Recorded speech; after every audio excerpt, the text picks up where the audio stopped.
Welcome to the National Pulse. I'm Raheem Kassam, editor-in-chief of thenationalpulse.com. The President of the United States visited Kenosha, Wisconsin yesterday in the wake of violent riots and a city left ravaged by Marxism. And as Democratic mayors and governors continue to reject assistance from a president who obviously wants to help bring this violence to an end. Meanwhile, Joe Biden, as the president now calls him, remains bunker-bound and without the ability to criticize the violent mob. Why? Because they're his base.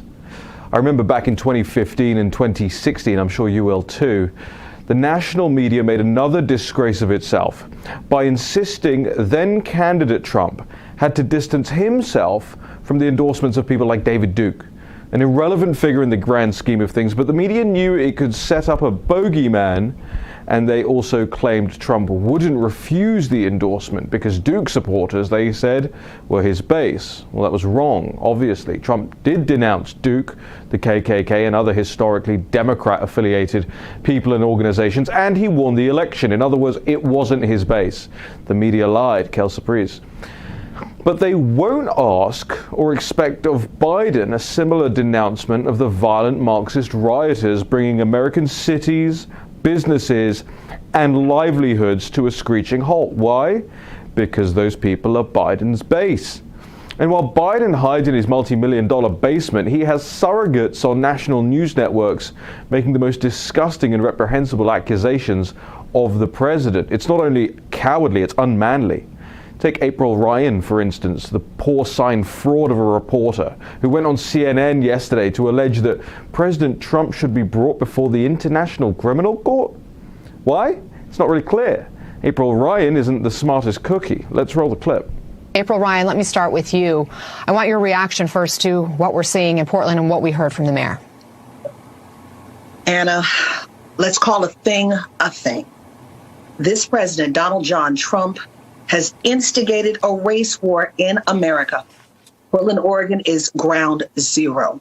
This president, Donald John Trump, has basically stoked the flames for racist extremists, neo-Nazis, and the alt-right.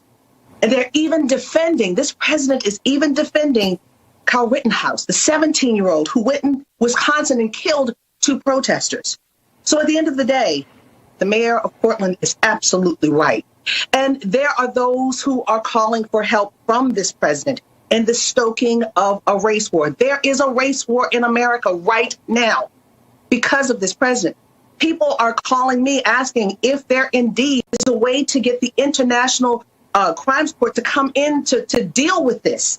You know, I've talked to some people who are in intelligence, and they're saying he's done heinous things, but they have to see. We don't know for sure.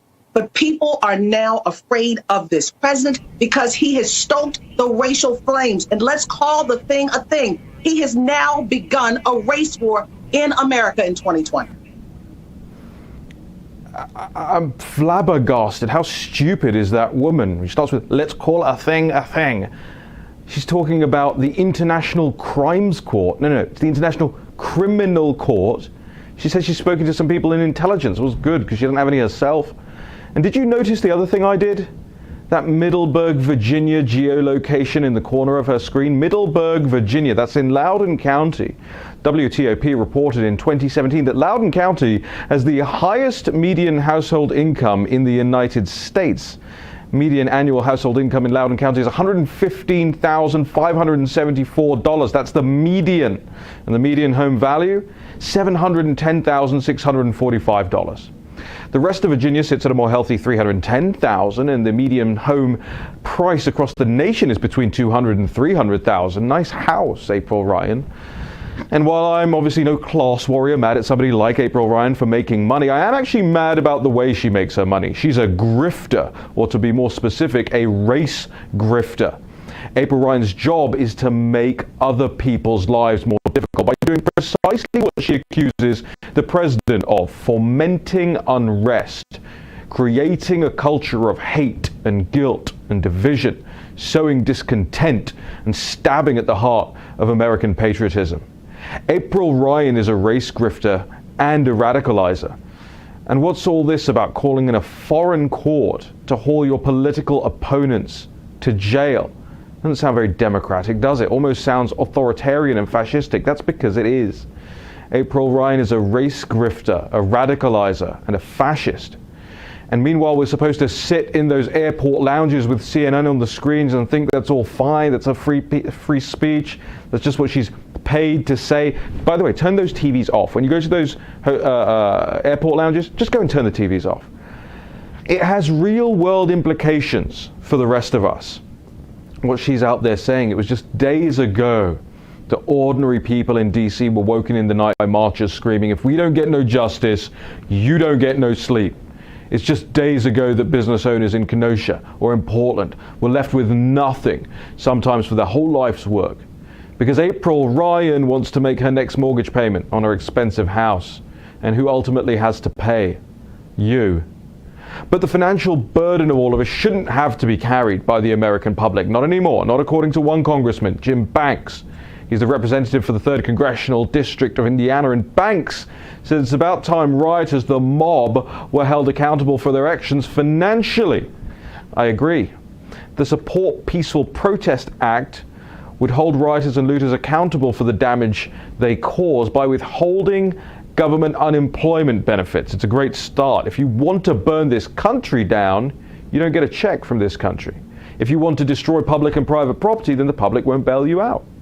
Congressman Jim Banks will join us on the show today to discuss his bill and his plan to hold these thugs accountable. And I'll ask him about April Ryan, the next steps for the president, and the Transition Integrity Project trying to bolster the left's claims to the Oval Office, no matter what the result. This is the National Pulse, and we'll be right back.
Well, welcome back to the National Pulse. I'm Raheem Kassam, and I want to take a moment to thank the President of the United States. There on your screens you see the President retweeted me quite a bit last night, especially as it pertains to a lot of this Democrat finagling around the election, the mail-in ballots, the Transition Integrity Project. If you're an avid watcher of this show, you'll know what we're talking about. But if you're not, never fear. If you're new to the program as a result of the President's retweets, and welcome and thank you for joining us here, you'll hear all about it, because I'm not going to stop banging on about this for the next coming months. It's everything as far as I'm concerned.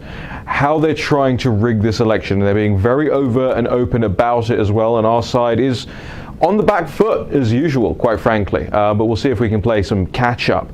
My guest now is Congressman Jim Banks, Indiana 2nd, 3rd District, and we're very grateful to have him here on the program with us. Congressman, thank you so much for joining us today. Good to be with you. Congressman, you authored this bill, short and sweet though it is. It's incredibly impactful and has raised the eyebrows of many on the left. I hear somebody asked you if you were a racist as a result of this bill, but what this bill does, in fact, you just explained to us, what this bill does is holds people to account, and we've got it up on the screen there, holds people to account for what they've been doing in major American cities. Congressman, just explain it to us.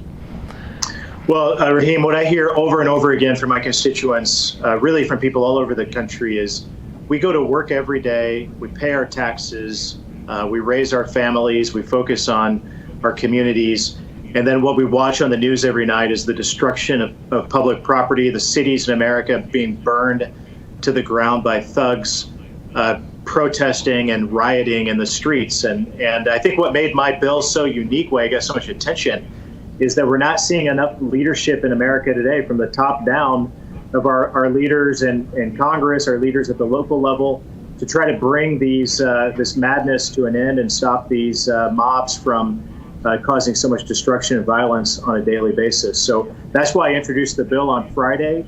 I was at the White House for the president's historic speech on Thursday night for the Republican convention. And when I left the White House, everyone who was there got a taste of what these politically motivated violent mobs are up to and targeting Donald Trump supporters as they were leaving the White House. And that's what my bill is about, is saying that if you break the law, if you're arrested and found guilty, then you'll lose your enhanced federal unemployment benefits as a consequence to your actions. Let me ask you this question, because obviously there are a lot of benefits floating around at the moment, and I think we just saw the latest numbers pop this afternoon of the U.S. budget deficit absolutely soaring right now, and I think most Americans will be delighted to hear that you're working on a way to hold people to account while they're taking government money. They're effectively being subsidized to riot, these people. They're being subsidized to loot and subsidized to tear American cities down. But the point I made in the introduction of all of this was, you want to tear the country down, then you ain't going to get a check from the country anymore. That's as simple as that. Congressman, why not more of the benefits? Why just the COVID-related benefits? This is where we started, and we found that with the enhanced unemployment benefits that were brought about through the CARES Act and other coronavirus aid packages, that's a good place to start. I'm certainly not against looking for other avenues to stiffen the penalties for these types of violent actions that are happening on a daily basis. But that's where we started, Raheem. I mean, there might be another way to handle this that we'll look at in the future. But I'm reminded of the president's remarks on Thursday night. He talked about what happened when he signed the executive order instituting a 10-year prison term on those who were tearing down statues a couple of months ago. The president, in his own way, sort of chuckled and said, as soon as he signed that executive order, you didn't see any statues torn down anymore after that. And in the same way, my bill seeks to be a deterrent to prevent those thugs who are showing up every day and harassing people, assaulting people on the streets, and causing destruction of public property. I hope just by the mere fact of, or the mere threat of introducing this bill, it'll cause many of them to think twice. It's a really great point you make there, actually, and I didn't even pay it that much attention while it's been happening the last couple of weeks, but suddenly you're not seeing people targeting statues, and it's probably absolutely a direct link to the executive order that threatened a 10-year prison sentence for people who did. But they are tearing other things down, and you mentioned that you were at the White House for that historic speech. I'm very envious of that. It looked absolutely amazing, but what happened outside didn't look so amazing. Were you caught up in any of that, Congressman? Well, we certainly saw it. By the time I left the White House, we went out at a different gate because they blocked the gate that we all came into at the beginning of the night. But there are a couple of well-known videos. I'm sure you saw the video of Rand Paul and his wife Kelly, who were harassed when they left the White House. There's another video of my colleague Brian Mast from Florida, who, by the way, lost both of his legs in Afghanistan, who was being shouted at and cursed at as he left the White House. A lot of irony in that he served and lost his legs to protect the freedoms that we enjoy to peacefully protest. But there's a third video that gained a lot of attention. It's of an older couple who left the gates of the White House after the president's speech, and an Antifa thug jumped in their face with both of his middle fingers pointed out at the poor lady. I happen to know the couple. They come from my district. They came to Washington to hear a president who they love give a historic speech, and the night ended in a memorable way, but not in the one that they imagined.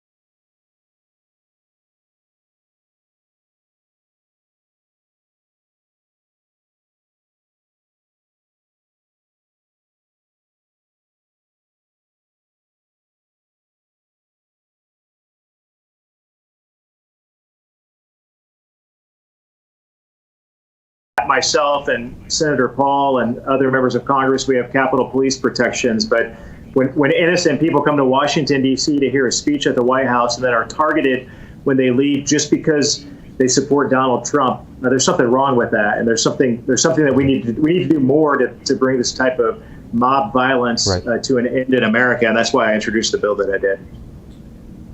It's incredible, and we've got it up on the screens as well. We'll have it up when we come back as well. We're going to go to a quick break. Congressman Jim Banks joining us down the line currently. We're very grateful for his time. Congressman, just hang about. I want to ask you more about the RNC, about this latest polling, which is starting to show Joe Biden slipping, and about the potential use of the Insurrection Act here. I know you've got your views, I've got mine. We'll talk about it when we come back in just a moment.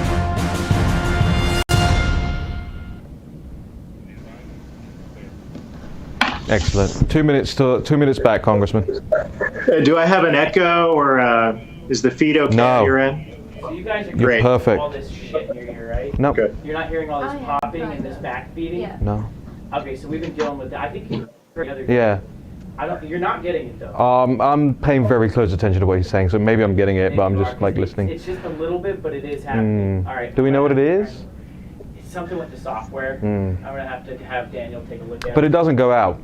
That doesn't go out. That's just in your ear and in my ear. Okay. All right. Okay, so we covered the bill. We'll make reference to it again when we come back. Cover the extra thing, a little bit on the RNC. Congressman, I'm just going to ask you like what your favorite parts of the RNC were, how you think it fared against the DNC, what people in your district think. Good. And then also going to get to Biden and the polling. You know, you don't have to come out on the Insurrection Act stuff. I know we talked about it, but I just want to get your broad views. And then on the reparations from China stuff, I want to know if that's going anywhere, and and how we can pursue it more.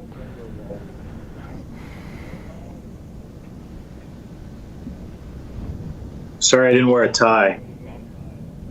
Okay, I think we might have a hot mic in the break, so let's just keep the chatter down.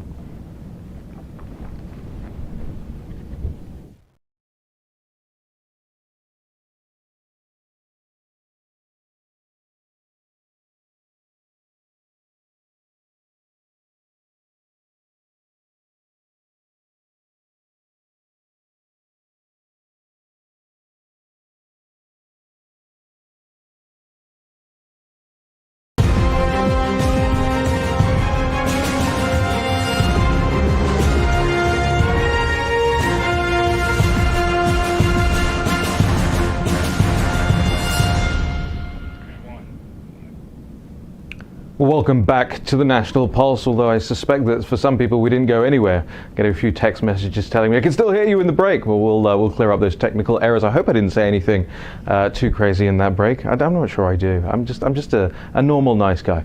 I'm Raheem Kassam, Editor-in-Chief of the National Pulse, and our congressman for the day is Jim Banks. Jim Banks of Indiana, just a fabulous guy when you look at his record, when you look at what he's done in his life, serving his country currently again in a political sense here, and really getting to the nitty-gritty of how these rioters, these looters, these thugs need to be treated as a result of their just depraved behavior, putting people out of businesses they built their entire lives. And Congressman Banks has a plan to withhold the coronavirus-related unemployment benefits from these thugs. We heard about that in the last segment. If you missed it, make sure you go back. Make sure you're sharing everything on social media. Jim Banks' social media is super hot right now, I'm told, Congressman. You gained like 2,500 followers overnight. Wasn't that a nice little trick?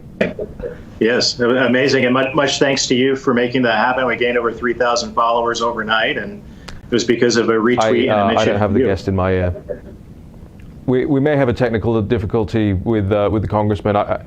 We're working on that. We'll bring Congressman Jim Banks back in just a second, clearing up something to do with the audio here. We will get to another bill as well that Congressman Banks brought up a couple of months ago, which was the Reparations from China bill. We all know where this virus came from. We all know the damage it's caused to the economy, the damage it's caused to people's livelihoods, the damage it's causing to the nation's psyche, and this mass hysteria and mass psychosis that we're seeing in amongst the thugs and the looters and the rioters and the political hard left. And it came from China. This started in China, and China didn't allow the World Health Organization, even an organization that they've even got in their back pockets, to investigate what had taken place in China, whether it was in the lab, whether it was in the wet market. External observers were not allowed. We didn't get the code, the original code of the virus. As Mike Pompeo said, the Secretary of State, noting just a couple of weeks later, after it started to hit the United States, that how could we possibly be responsive without knowing what they know? And now the Chinese, of course, claiming to have a vaccine ready and so many other things. Well, who's going to pay for all of this damage that was caused from this cover-up by the Chinese Communist Party? We hope that we can reconnect with Congressman Jim Banks in a moment to let us know what the latest status is on his Reparations from China Act. Also want to ask Congressman Banks about the latest polling. I don't know if any of you have seen this yet, but just today, the Monmouth poll is showing that Joe Biden is slipping in areas that he thought he was doing particularly well in, 13 points up. Originally in Pennsylvania, that lead has now been slashed, I think, to 3 or 4 points, and that follows on from the DNC and the RNC. And what did I say back then? I said that the DNC was small, it was petty, it was weak, it was pandering, it looked cheap, it looked tacky.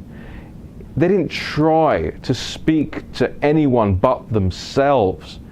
All of those panels that they had and the Zoom meetings all day long, where they left out under God, from one nation under God.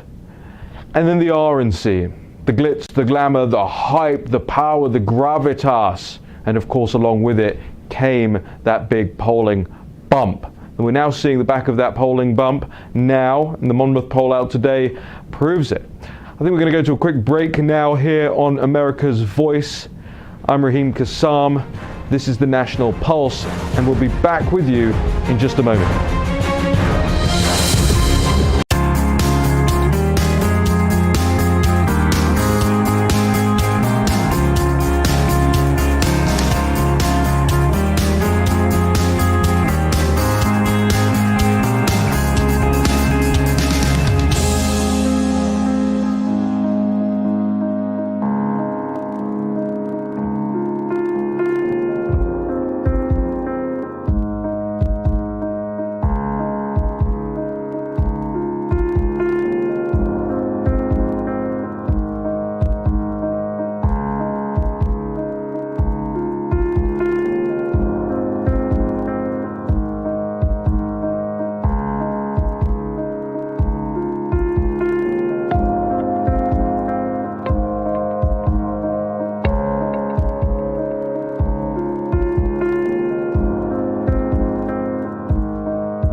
Welcome back to the National Pulse. I think we've got our connection with Congressman Banks back. I want to bring Congressman Banks right back into the show. Congressman, you could hear me, but I couldn't hear you. So the floor is yours. I want you to respond to some of the things I said there. Specifically, why don't we start with China? Who is going to hold China accountable? How is China going to pay? I think we heard some extraordinary things from the Secretary of State this morning. Congressman, over to you.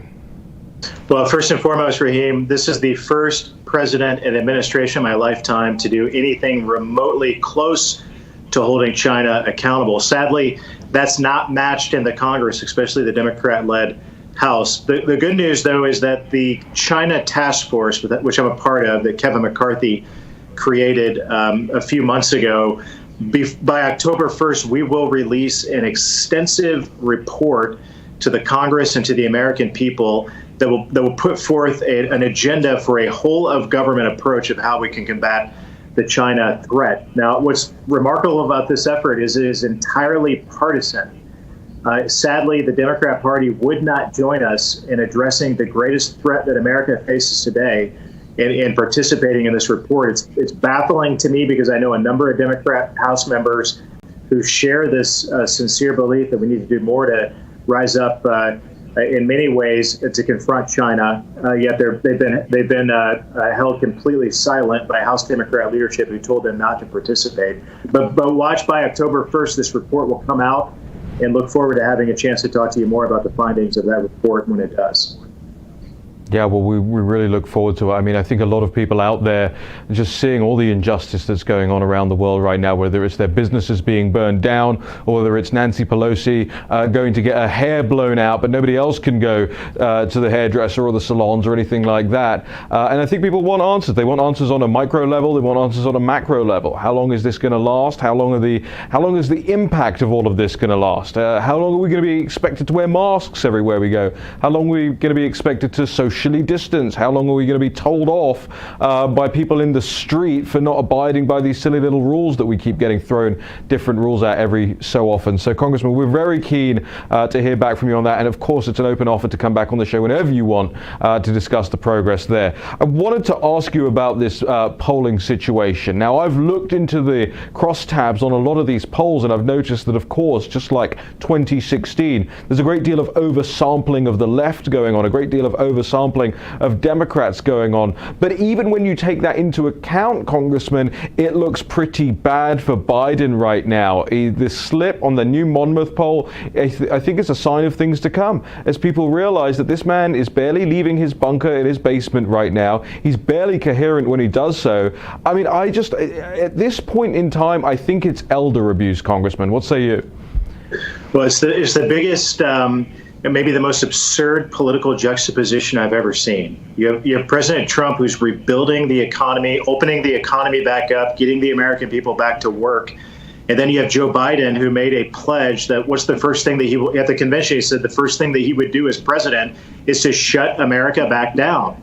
And that's what's at stake on the November ballot. I'm not at all surprised that these polling numbers are shifting in President Trump's favor because of that, because the Republican convention was so much of a home run. In so many ways, it struck a chord with the American people in a way that the Democrat convention failed to do. And I think also, Raheem, when history goes back and looks at this presidential election, the peace deal in the Middle East that President Trump historically constructed is going to be, I really believe history is going to judge it as a defining moment in this election that showed once again, when America needed to be reminded of it once again, that President Trump is the adult in the room. He's a results-driven president. He gets things done, and they know that if Joe Biden were president, he would be asleep at the wheel. And that's what's at stake in November, and that's why the numbers are shifting in such a dramatic way toward President Trump's favor. Wouldn't it all be surprised if President Trump doesn't win his re-election by a landslide on election night? Well, I want to get into that because yesterday Hawkfish, this DNC analytics firm, came out and said that actually, yes, they do believe that President Trump will win in a landslide on election night, which is a strange thing for DNC operatives to admit. But there was a but, and the but was that over the next 4, 5, 6, 7 days after the election and after election night, that results would come in, mail-in ballot results would come in, and slowly but surely they would eat away at the legitimacy, the electoral legitimacy of this president. I don't know if you've had a chance to look at that report out of that group yet, Congressman, but I'm sure you will have seen some of the reporting. The President of the United States retweeted our report on the National Pulse about it just this morning with the question, is this election, is this fraud that's going to be taking place? I want to get your response on that, because I do think our side is on the back foot here. Yeah, and we need to be prepared. When I saw the first reportings of this yesterday morning in Axios of the so-called red mirage that the Democrats that these operatives are starting to lay the groundwork for, this was very scary and concerning to me, because this tells you right now that Democrats do expect Donald Trump to win the re-election, and that they're going to fight to overturn the election in the days following through other measures. So we have to be prepared for it, and I'm glad that President Trump has taken an interest in this subject because of your work. And the tweets that he retweeted last night, the president is obviously fully aware of what these Democrat operatives are up to, and how they might attempt to lay the groundwork to diminish the results on election night. So I have a lot more to read as far as the report goes, but it should be concerning when you read about the funding for this effort, and then look at the names of who are involved in this effort as well. This should be concerning to every, not just every Republican, but every American who's concerned about election security and the integrity of the 2020 elections. And we've got a lot more reporting, by the way, that we're going to be popping in the next few days with Natalie Winters and myself, going through a lot of these groups, who they are, who's backing them. I mean, this Hawkfish group is Bloomberg. That's Bloomberg funded. They admit it up front. Michael Bloomberg is our benefactor. This other one, the Transition Integrity Project, that's backed by the Soros Institute and the Berggruen Institute, the Berggruen Institute being a Chinese Communist Party linked organization. And again, they're not even hiding these things anymore, Congressman. It's up in your face. And my worry is that our side doesn't have a response. One of the things I've been hearing this morning from people as a result, direct result of National Pulse reporting into this, is that the Republicans should come up with one of these committees, one of these boards, one of these groups themselves, Election Integrity Committee or something similar. Would that be something that you might want to be involved with? Yeah, this election is so important to the future of our country. And we know the tactics of the left. We know what they will do, how far they will go, how low they will stoop to diminish the election, just like they sought to overturn the election results and diminish the integrity of the election in 2016. We know they're going to go even further to block Donald Trump from getting reelected and having another 4 years. That's important to the heart and soul and future of our country. And of course, if something like that is put together, I would very much like to participate in whatever way that I can. Well, Congressman, we're incredibly grateful for your time. We know you got to bounce, you're a busy man, and you've been very generous with us. So I just want to say thank you once again, Congressman Jim Banks. Just tell the audience where they can follow all your work and how they can connect with you. Yeah, first and foremost, find us on Twitter at Rep Jim Banks, Congressman Jim Banks on Facebook. We appreciate your feedback and joining us in the conversation on both of those platforms. Thank you very much. Have a great day. Congressman, thank you so much. And of course, we really want the audience to go and make sure you're following people like Jim Banks. He's a real hero and a real fighter and a real profile in courage. I want to turn now to Natalie Winters, our senior reporter at the National Pulse. You look surprised. You didn't think I wanted your analysis or something? The China thing specifically is something that I think a lot of people are waiting on. What is going to happen? What are we going to see? But there were some pretty strong words from the Secretary of State this morning. Mike Pompeo actually went out there and he was talking about universities and getting universities off the Chinese Communist Party teat. And they are very much so reliant upon China. Just tell us a little bit. I know we haven't gone through everything yet. We're a limited team here at the National Pulse, and by the way, we're very grateful for everybody who supports our work at thenationalpulse.com/support. It allows us to do much more investigative work. It allows us to have more strength in depth to our site and our staffing of the site. So we're really grateful for all the people who joined as a result overnight of the president's retweet of us. But Natalie, we've got about a minute left in this segment, and then we'll come and talk about it more. But this reparations from China thing, how important is this? Super important. As you outlined in the previous segment, the Chinese Communist Party is obviously responsible for the coronavirus, but you also hit on a very important speech that was also delivered by Secretary of State Mike Pompeo earlier today about the malign influence of the Chinese Communist Party on our universities. And I really think that this is an important issue because these universities, like the Harvard Center, the Harvard Ash Center, which we've covered at the National Pulse, which is literally funded by the Chinese Communist Party itself, these are the institutions that are churning out the leaders who are going to become our next congressmen, our next senators, even perhaps our next president. So if they're understanding China the way that the Chinese Communist Party wants them to, that's definitely concerning. And like Representative Banks said, you're only going to see Republicans on these committees really keen on holding the Chinese Communist Party accountable, not just for coronavirus, but for the years of economic and information warfare that they've waged on America. Well, Natalie's been digging, and this time she's been digging into Ted Wheeler in Portland and what his connections are. Ted Wheeler refused the assistance of the U.S. federal government, refused the assistance of President Donald J. Trump to bring law and order to a city, but he does seem to want the assistance of one group. It's the Chinese Communist Party. We'll tell you more about it when we come back from this break.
Oh, I was just doing my Natalie Winters impression of when I go to her for analysis. She goes like that, sits up in the chair. Welcome back to the National Pulse. We're grateful to have you with us. If you're a new viewer, thank you for taking the time and checking us out. We hope you enjoy the content of this show, which is live 3 p.m. every day. I say every day, most days when the president isn't speaking. The president obviously coming in over us yesterday, and we were very grateful for it in the end because he made it up to us with 5 retweets of National Pulse content from yesterday, including one of the segments of our interviews with Nigel Farage from last week, where Nigel warned on this show that some dirty deeds were going to be played as a result of the Democrats using mail-in ballots at the election. And why wasn't he right?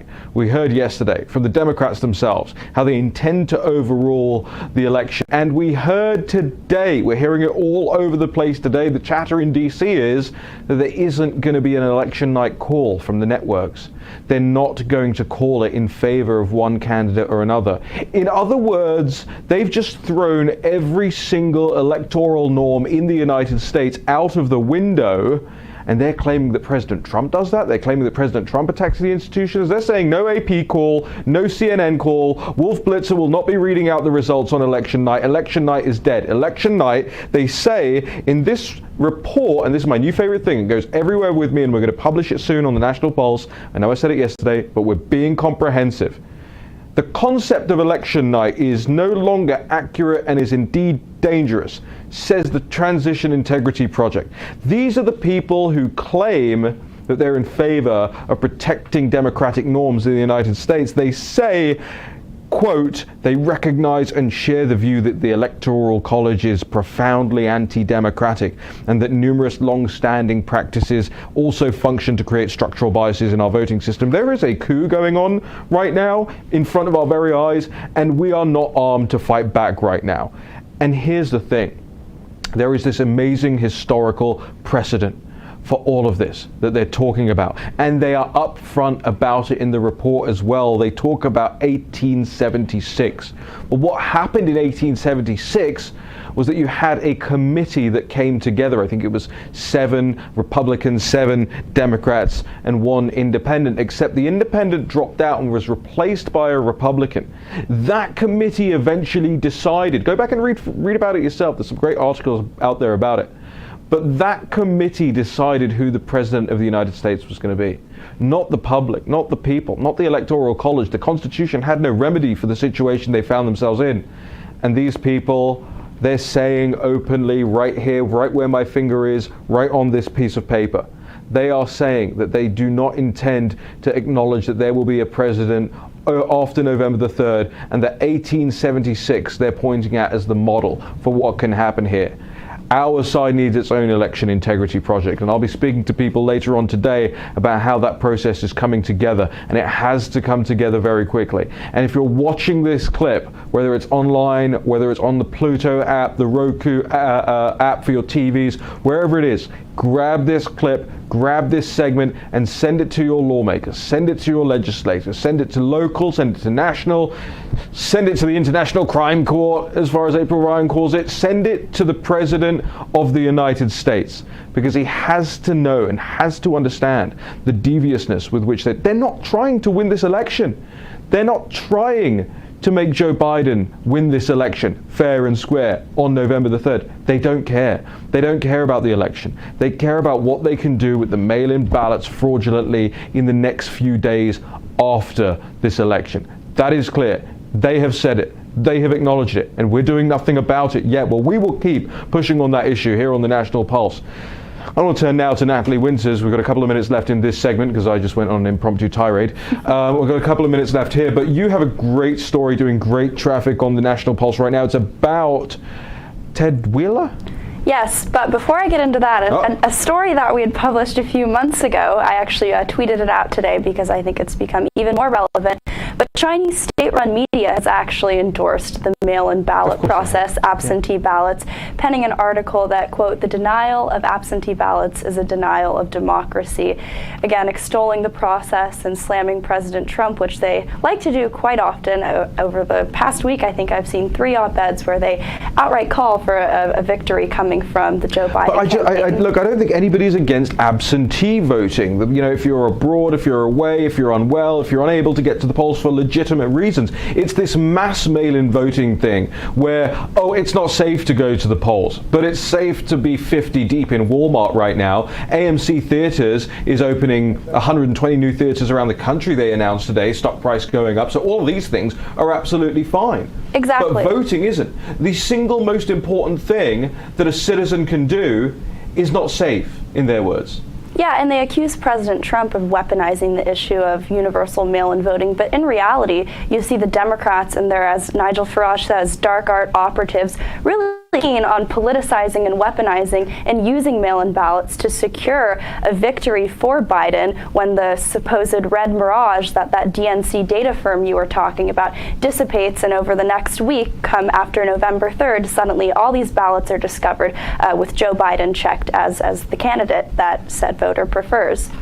Well, Nigel knows a thing or two about those dark arts that are used by the Democrats, because actually, and again, we're not on script here, right? We're totally off our show clock. But it's very important that we have this conversation, because a lot of people won't know that it was Jim Messina, who was Obama's original campaign advisor, who went over to the Rochester and Stroud by-election, a special election in the United Kingdom back in late 2014, I believe it was, when a Conservative member of Parliament left the party and joined the UK Independence Party, the real right-wing party as it was back then in the United Kingdom. And the Obama camp sent Jim Messina over to run the Conservative Party's election against their old guy who is now running under UKIP. You with me? Yes. He lost. The Tory party lost. UKIP won. Mark Reckless won. And here's the thing. I bumped into Jim Messina a couple of years later out on a terrace here in DC that will remain nameless. And I said to him, "We beat you in Rochester." And he looked back at me and he sneered in my face. He said, "I never went there." I said, "That's the point. That's the point. You think you're too big for Rochester. You think you're too big for these flyover areas, whether it's in the United Kingdom or in the United States." I said, "We beat you because of that attitude." And you're gloating about it. They're still gloating about it. All right, we've got to go to break. We've just blown through this whole extemporaneous segment again. We've got to come back and break your news here about Ted Wheeler in Portland and the mayor and what he's doing with the Chinese Communist Party. I want to make sure that everyone out there, you're following the National Pulse, whether it's Twitter, on Parler, on YouTube. Make sure you're subscribing on YouTube. It's free. We get all the clips from the shows up there. We'll be right back, I swear, with Natalie Story after this break.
A miracle has happened.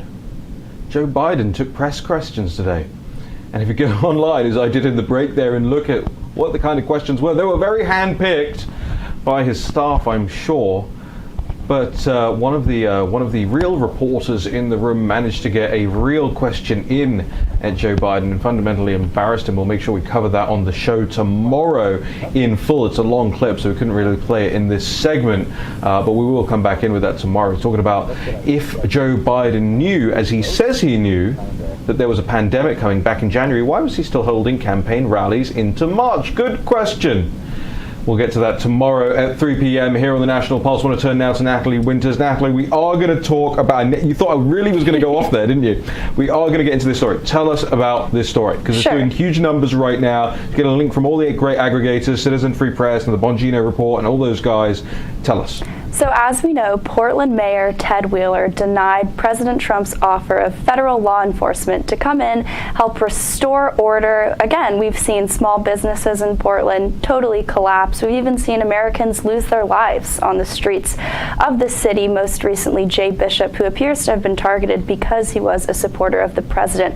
Both of those disasters ostensibly could have been avoided had Mayor Wheeler accepted President Trump's offer for federal assistance.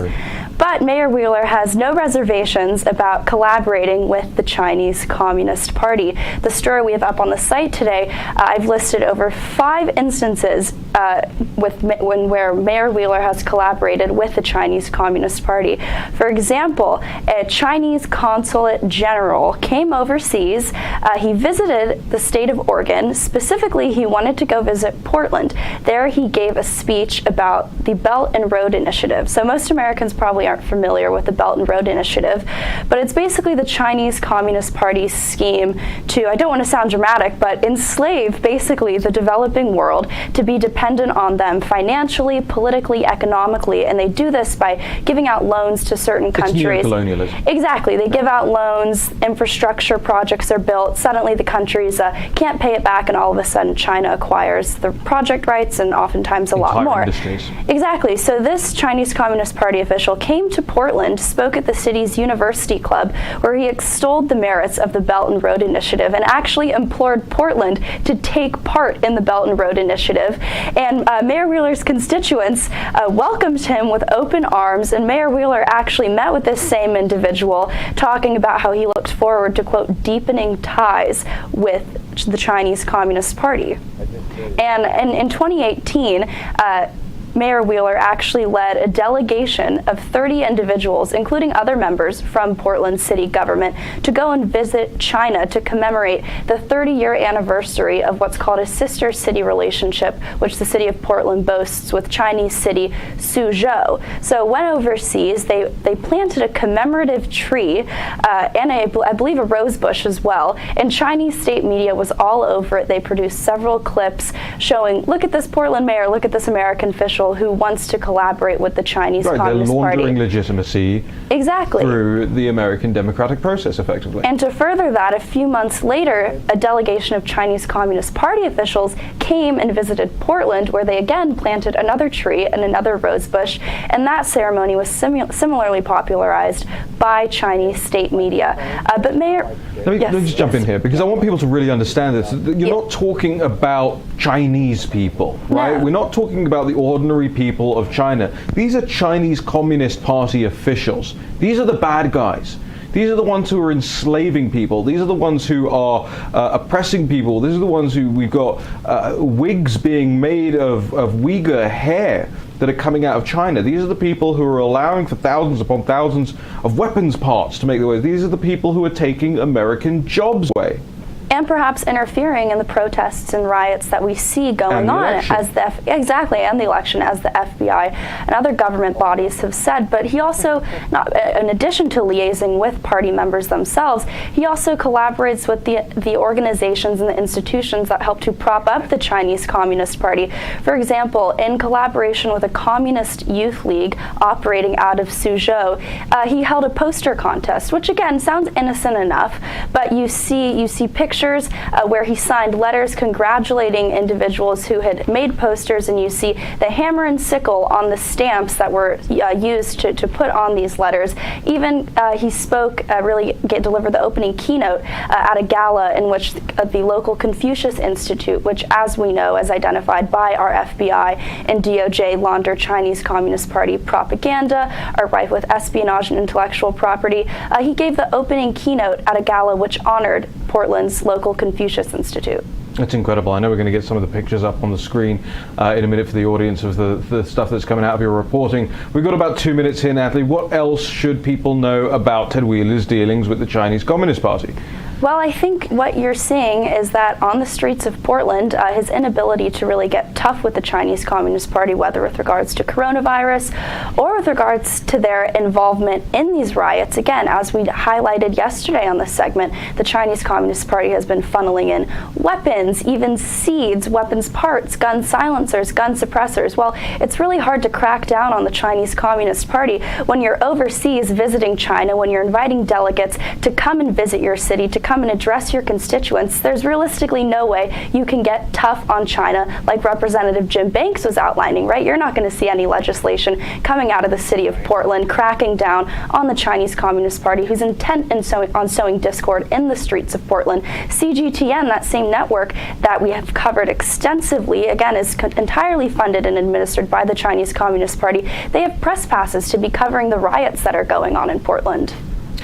Natalie, where can people follow you, find more of your work? I'm on Twitter at Natalie G. Winters. Make sure you're following Natalie, and make sure you're following at the Nat Pulse on Twitter, the National Pulse on Parler, the National Pulse on Facebook. Turn your notifications on so that you get all the breaking news from us. We're not one of those organizations that blasts news out every 2 minutes, so you won't get a whole load in a given day. You will get the news that you won't get anywhere else, and the investigations that you don't see anywhere else. That's what we do here at the National Pulse. We do the digging, we watch the watchers, and we slam mugs down on the table during live shows.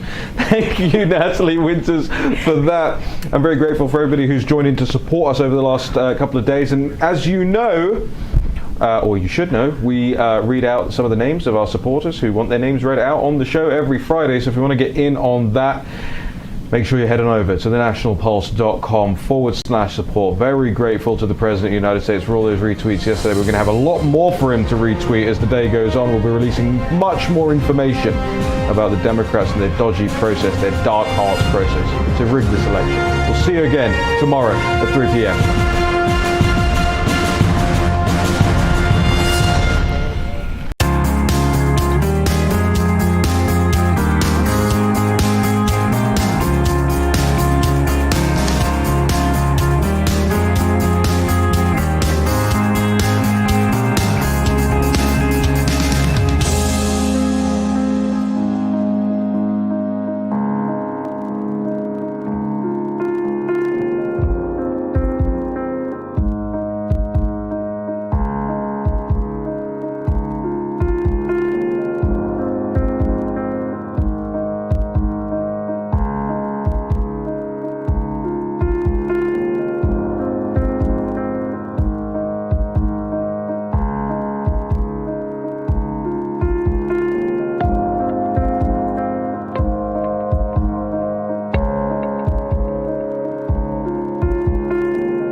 I'm Miranda Comm with your latest news update. Treasury Secretary Steve Mnuchin says he hopes to reach a bipartisan coronavirus relief package soon. Of course, he made that comment yesterday while testifying in front of the House subcommittee investigating the federal response to the pandemic. Senate and House on a bipartisan basis for Phase 4 relief package. I believe a bipartisan agreement still should be reached and would provide substantial funds for schools, testing, vaccines, PPP for small businesses. Talks between Democrats and the Trump administration on a new relief package broke down early last month. Mnuchin promised he would return to the negotiating table and said that he would call House Speaker Nancy Pelosi following that hearing. I would publicly say I am willing to sit down at the negotiating table with the Speaker with no conditions whatsoever, anytime, other than I think the chair expects me here for a bit longer. Pelosi confirmed he made that call, but said Mnuchin told her he wanted to, quote, do a little now, then do a little later. Can I tell her that you suggested I call her right after the hearing? Yes. Done. I will call her right after the hearing. Thank you, Chairwoman. Thank you very much. Thank you. I yield back. Of course, the two sides are still more than $1 trillion apart. I do not support $2.2 trillion, but what's more important is what is the breakdown in getting money to American workers, American families, kids, where we can agree on money. There is tremendous areas of agreement, and that's what we should be doing right away. And they've got their work cut out for them. Democrats won a $2.4 trillion package, though Pelosi said last